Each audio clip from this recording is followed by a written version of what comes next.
Înțelegerea teoretică a conceptelor psihologice și în special psihanalitice nu te ajută.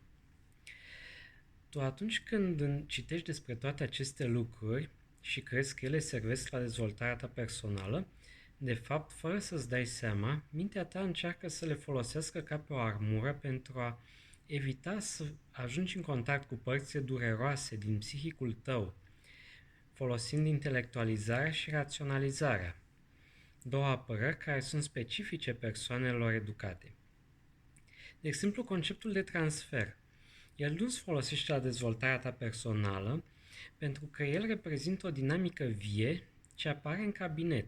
Tu practic retrăiești relațiile pe care le-ai avut în copilărie, în special în copilăria mică, și în baza cărora ți-ai format anumite șabloane de gândire, de comportament.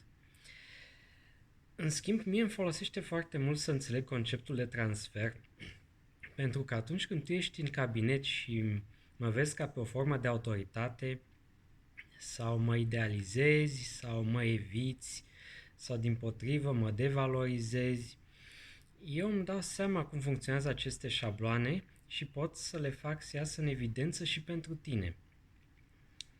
Astfel vei ajunge să devii conștient de tiparele în baza cărora funcționează psihicul tău. Dacă vrei mai multe detalii, te aștept la cabinet.